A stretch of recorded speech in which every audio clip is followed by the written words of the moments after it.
Hello दोस्तों, MK study mall में आपका स्वागत है। तो अभी हम बात करेंगे फिलहाल जो पेपर में जो विज्ञापन से संबंधित न्यू विज्ञापन से संबंधित जो कन्फ्यूजन क्रिएट हो रहा है स्टूडेंट में, बहुत से कमेंट आया था, तो उससे संबंधित बात करेंगे। जैसे ऐसा कोई प्रक्रिया नहीं है, विज्ञापन की बात नहीं कही गई है, उसको लिंकअप किया गया है पिछले विज्ञापन से। उसको आप अच्छे से पढ़िए तो समझ में आएगा, जो कि हम यहाँ पर समझाएंगे। और साथ ही साथ जो एलआरसी डिपार्टमेंट में 10,101 पोस्टों की जो बहाली प्रक्रिया चल रही थी, उसमें एग्जाम जैसी बातें कही गई है, तो वो प्रोन्नति वाले पद जो है प्रमोशन वाले पद के लिए कही गई है, लेकिन फिर भी न्यूज़पेपर में ऐसा दिया गया। तो हम एलआरसी डिपार्टमेंट से पता करने का प्रयास किए, लेकिन ऐसा कोई अपडेट मिला नहीं है, उसके बारे में भी बात करेंगे। तो चलिए, आपसे रिक्वेस्ट है कि अगर आप इस चैनल पर नए हैं तो जरूर इसे सब्सक्राइब कर दीजिए, और हो सके तो इस वीडियो को अपने दोस्तों में शेयर करने का प्रयास कीजिएगा। ठीक है, तो चलिए देखते हैं। सबसे पहले शुरू करते हैं 1767 की बातों को। ठीक है, तो बहुत से स्टूडेंट कमेंट किए थे कि सर ऐसा क्यों लिखा है, न्यू विज्ञापन आएगा। तो देखिए, ऐसी कोई बात नहीं है, आप बातों को लिंकअप करके पढ़िए, तभी समझ में आएगी। यहाँ पर बात जो कही गई है क्लियरली कि जो 2021 में जो बहाली विज्ञापन रद्द हुआ था, तो उस समय ऐसा बात कहा गया था कि नए तरीके से मतलब जो कि विज्ञापन लाया जाए, लेकिन उसको कोरिलेट करके आप नहीं पढ़ने के कारण आप सिर्फ पिछले वाली न्यूज को पढ़ ले रहे हैं। देखिए, आप खुद समझदार हैं, आप खुद देख के आप समझ जाइएगा। चलिए देखते हैं उस पॉइंट को जहां पर ये बातें कही गई है। ठीक है, पहले उस बात को देख लेते हैं, फिर हम एक करके बात को देखेंगे। देखिए क्या कहा गया है कि राज्य सरकार के राजस्व विभाग द्वारा निकाले गए विज्ञापन जो कि शैक्षणिक योग्यता रखी गई थी, उसके अनुसार उम्मीदवार को मात्र 12th या 10+2 उत्तीर्ण होना ही पर्याप्त रखा गया था। क्योंकि ये बहाली विज्ञापन बताया जा रहा है जो 2021 के जो एग्जाम जो संपन्न हुआ था, अर्थात जो कि दिसंबर में मेरिट आई थी, उसकी बात कही जा रही है। ठीक है, इसी को लेकर अमीन डिग्री वाले उम्मीदवारों ने राज्य सरकार द्वारा प्रकाशित विज्ञापन को हाई कोर्ट में चुनौती दी। क्योंकि आपको पता है कि जो विज्ञापन निकला था रामबाबू आजाद, ठीक है, ने उसे चुनौती दिया था हाई कोर्ट में। ठीक है, पिटिशनर थे जो कि अपोजिशन वाले, तो उन्होंने हाई कोर्ट में इसको चुनौती दी थी। बस यहाँ तक आपका बात क्लियर है। अब आगे देखिए, कोर्ट ने सभी पक्षों को सुनने के बाद, ये बात पिछली विज्ञापन की कही जा रही है, अभी की नहीं, जो बैजेंत्री साहब दिए थे उस बात को देखिए। लिंक, अभी बात टोटल मैटर जो है ये पिछली बहाली की है, सॉरी मतलब पिछले विज्ञापन जो रद्द हुई थी उस बात की है। ठीक है, अभी की नहीं बात की जा रही है। जो 2021 में विज्ञापन रद्द हुआ था उसकी यहाँ पर बात कही जा रही है। देखिए ध्यान से इस बात को देखिए कि जो शैक्षणिक योग्यता रखी गई थी उसके अनुसार उम्मीदवार को 10+2 उत्तीर्ण होना चाहिए, जो कि एलआरसी डिपार्टमेंट रखी थी। इसी को लेकर डिग्री वाले उम्मीदवार जो रामबाबू आजाद, जो पिटिशनर अपोजिशन के हैं, ने राज्य सरकार द्वारा प्रकाशित विज्ञापन को हाईकोर्ट में चुनौती दी थी। तो ये बात कब की कही जा रही है? ये पहले की बात कही जा रही है। ठीक है, कोर्ट ने सभी पक्षों को सुनने के बाद, इस बार नहीं बात करिए, बात जब करिए जो फर्स्ट जो जजमेंट आया था जिसमें विज्ञापन को रद्द किया गया था 2021 में, उसकी बात कही जा रही है। रद्द करते हुए नए सिरे से विज्ञापन, ठीक है, निकाल कर नियुक्ति करने का राज्य को निर्देश दिया था। ठीक है, यहाँ पर था को न करके सिर्फ दिया कर दिया। ठीक है, दिया भी पास्ट में ही बात को है, दिया ऐसा नहीं कि इस बार किया जाएगा, ऐसा नहीं, दिया था यहाँ होना चाहिए था, लेकिन सिर्फ दिया ही छोड़ दिया इसके कारण। क्योंकि देखिए जितना भी आप मैटर है आप देख लीजिए, इसमें मैटर आप प्रेजेंट की नहीं कही जा रही है। एक भी मैटर आप बता दीजिए जिसमें प्रेजेंट की कही गई हो। टोटल जितना भी मैटर है ये 2021 की बात कही जा रही है, जब आपको पहली खंडपीठ ने आपको विज्ञापन को जो रद्द करार दिया था, अर्थात बैजेंत्री साहब की बातों को यहाँ पर कही जा रही है। बस स्टूडेंट इसी को दिमाग में टेंशन लिए हुए हैं और कमेंट कर रहे हैं कि सर ऐसा ये है वो है, फिर से विज्ञापन है। ऐसा कुछ नहीं है। अगर विज्ञापन ही लाना होता है एलआरसी को तो वो एलपीए में क्यों जाती? क्योंकि उनको तो बोला गया था कि 3 माह में विज्ञापन लेके आप बहाली की प्रक्रिया को कंप्लीट कराइए। तो फिर तो वो 16-17 का अमेंडमेंट का कोई मतलब ही नहीं रह जाएगा यहाँ पर। तो ऐसी कोई बात नहीं है, क्योंकि आपकी ये बहाली प्रक्रिया कंप्लीट होगी और 1767 की ये ज्वाइनिंग होगी और उसी के लिए किया गया है। ऐसा नहीं है कि वो एलआरसी डिपार्टमेंट अगर विज्ञापन निकालना ही होती तो जो पिछला बार बोला गया तो विज्ञापन निकाल कब तक प्रक्रिया कंप्लीट करा दी होती, लेकिन ऐसा कुछ नहीं है। वे जो 1767 एग्जाम दिए हैं उनकी ज्वाइनिंग होगी। आप बातों को अच्छे से देखिए, नहीं होता है तो एक दो बार अपने से पढ़िए और पढ़ने के बाद खुद आप बखूबी बताएंगे कि हाँ सही बात कहा जा रहा है। फिर एक बार आप देख लीजिए, नहीं क्लियर होता है तो देखिए, कहा है कि बहाली के लिए शैक्षणिक योग्यता, जो कि योग्यता राज्य सरकार ने विज्ञापन में प्रकाशित की थी, वो प्रावधानों के अनुरूप नहीं था। क्योंकि जो रामबाबू आजाद केस किए उसी बातें को बोले। ठीक है, बिहार अमीन कैडर रूल के अनुसार जो 13 में था, 10+2 उत्तीर्ण होने के साथ साथ अमानत डिग्री आईटीआई होनी चाहिए। क्योंकि 13 का कैडर रूल है अमीन का, जो कि 16-17 में इसमें अमेंडमेंट हुआ।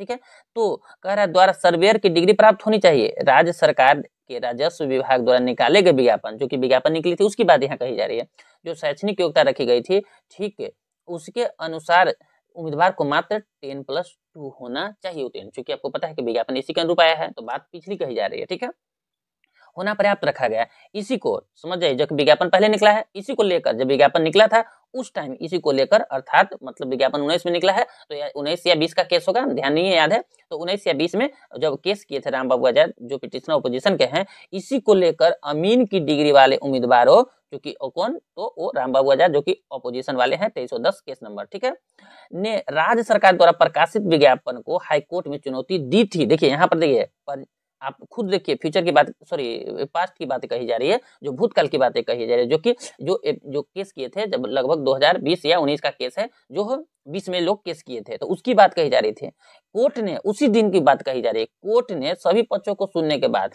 मतलब उस टाइम जब बैजंत्री साहब जब इसका रिजल्ट दिए थे 7 दिसंबर या 6 दिसंबर 2021 को, ठीक है, विज्ञापन रद्द करते हुए नए सिरे से, ठीक है, नए सिरे से विज्ञापन निकाल नियुक्ति करने का निर्देश राज्य सरकार को दिया था। समझिए इस बात को, ठीक है, यह था छोड़ के बहुत बड़ा कंफ्यूजन पेपर वाले ने क्रिएट कर दी है, ठीक है, तो ये आज की बात नहीं कही जा रही है, ये पहले की बात कही जा रही है, इसलिए टेंशन ना ले, एकदम आश्वस्त रहे। देखिए हम जो भी देंगे ऑथेंटिक न्यूज देंगे, जहां तक हम पूरा अपने हर सोर्स से पता कर लिए हैं, इनमें कोई कंफ्यूजन नहीं है। आप 100% श्योर रहिए कि 1767 की ज्वाइनिंग कंफर्म हो रही है और कुछ ही दिनों में आपको लिस्ट आएगा। यहाँ पर भी देख लीजिए इस बात को, आप एक बार 2 बार तो पढ़े लिखे हैं, आप खुद समझदार हैं, ऐसा तो नहीं है। जितना दिन न्यूज दिए हैं आप खुद देखे हो, बहुत कुछ इसके विपक्ष में बहुत स्टूडेंट वगैरह वगैरह कमेंट भी किए, बहुत कुछ बोले, लेकिन आप खुद समझदार हैं, आप समझ सकते हैं मेरी बातों से कि हम किस दिन आपके भावना के साथ ठेस पहुंचाए हैं। कभी नहीं पहुंचाए हैं, आज भी साथ हैं, कल भी और आगे भी रहेंगे, ठीक है। और 1767 की ज्वाइनिंग होगी, कंफर्म होगी, इतना आप तय मानिए, ठीक है।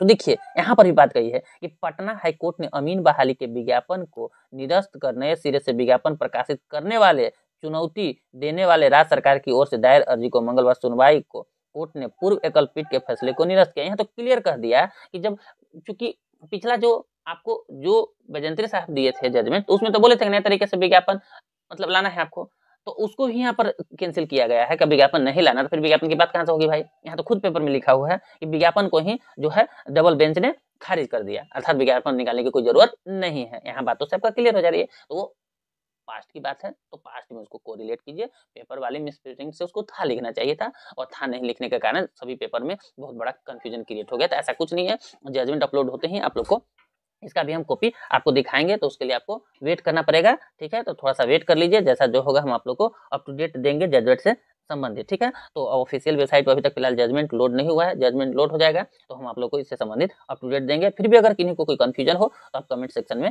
कमेंट कीजिएगा। तो जल्द ही आप लोग के लिए जो कि मतलब नोटिस आने वाली है, जैसा हम पता किए हैं, कुछ दिन का वेट कर लीजिए। और जो अभी एग्जाम देने वाले हैं जाकर एग्जाम अच्छे से दीजिए, और जैसा जो अप टू डेट आएगा हम आप लोग को बताएंगे, ठीक है। तो अब बात कर लेते हैं जो कि इससे संबंधित, तो 1767 वाले स्टूडेंट आश्वस्त रहे, जल्द ही आपको नोटिस एलआरसी डिपार्टमेंट की तरफ से पब्लिश की जाएगी, या तो बीसीसी आयोग से पब्लिश की जाएगी आपको काउंसलिंग के लेकर, और कितना गुने बच्चों को बुलाया जाएगा, जैसा होगा जो अप टू डेट हम पता करके आप लोग को जरूर बताएंगे। इसके लिए आप मेरे चैनल से जुड़ जाइए, जो होगा जैसा होगा ऑथेंटिक न्यूज आपको दिया जाएगा। तो चलिए अब बात कर लेते हैं, क्योंकि सबसे बड़ा कंफ्यूजन जो कि संविदा आधारित जो बहाली चल रही है उसमें बहुत बड़ा एक मोड़ आया है, और वो पेपर में भी आ दिया है। लेकिन जो हम पता अभी तक किए हैं एलआरसी डिपार्टमेंट के पक्ष से, तो वहां से ऐसा पता चला कि ऐसा कोई अपडेट नहीं है, वो सिर्फ किसके लिए किया जा रहा है। तो देखिए उसका भी अपडेट हम आप लोग को दिखा देते हैं, ठीक है।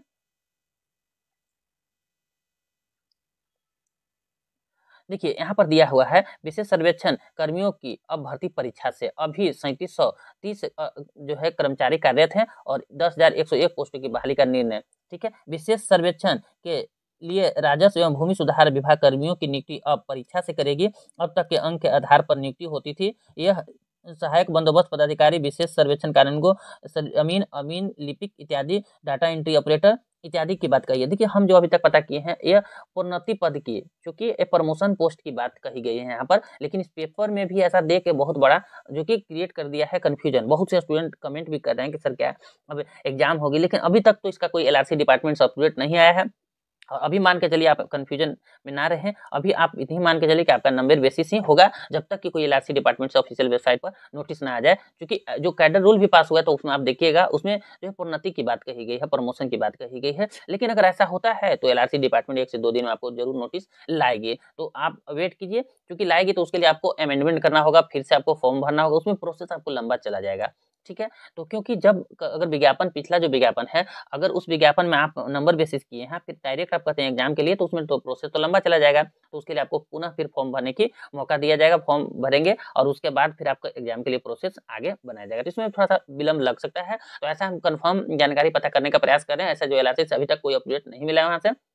जैसे ही मिलेगा हम आप लोग को ज़रूर बताएँगे, इसलिए अभी टेंशन ना लें, जो भी जिनका भी मार्क्स अच्छा है, अभी हम तो इतना ही मान के चल रहे हैं कि हो सकता है अभी नंबर बेसिस ही हो, लेकिन यहाँ से पेपर वाले के माध्यम से भी और लेकिन जो सामान्य प्रशासन विभाग के ऑफिशियल वेबसाइट से जो अमेंडमेंट हुई है, उसमें तो ऐसा सिर्फ प्रमोशन वाले के लिखा हुआ है, इसके लिए क्लियर नहीं किया गया, लेकिन पेपर वाले ने कुछ ज़्यादा ही लिख दिया है। देखिए क्या होता है, जब तक final up to date final notice LRC department की तरफ से नहीं पब्लिश किया जाए, तब तक क्लियर हम नहीं बताएँगे, ठीक है। अब 1767 वाले के लिए बता देते हैं, थोड़ा-सा आप वेट कर लीजिए, कुछ दिन में आपको नोटिस आएगा, फिर हम इससे संबंधित और अप टू डेट लाएँगे, जिसमें रैंक वाइज़ किनका कितना होने का संभावना है, कितना मार्क्स वाले को सिलेक्शन फाइनल होने की संभावना है, कितना कम वाले को भी इसमें मिल सकता है मौका, विभिन्न है, उसके लिए सर्वे करेंगे। तब तक ऑथेंटिक न्यूज़ देंगे, जब तक ऑथेंटिक बात पता नहीं चलेगी, तब तक हम आपको नहीं बता सकते हैं। चलिए, उसके लिए अभी 1-2 दिन का वेट कर लीजिए, मिलते हैं अगले वीडियो में, क्योंकि जब तक बीसीसीआई आयोग से नोटिस कंफर्म पता नहीं चल जाता है, आखिर नोटिस कब तक आने वाली है, उसके अनुसार ही करेंगे। जिनका रैंक के अंदर है, वो अपना डॉक्यूमेंट बना ले। मिलते हैं अगले वीडियो में। अगर फिर भी कोई कन्फ्यूजन हो तो कमेंट सेक्शन में आप कमेंट कर सकते हैं। चलिए, मिलते हैं अगले वीडियो में। मेरी वीडियो देखने के लिए आपको बहुत-बहुत धन्यवाद। इसी तरह का अपडेट के लिए आप मेरे चैनल से जुड़ जाइए।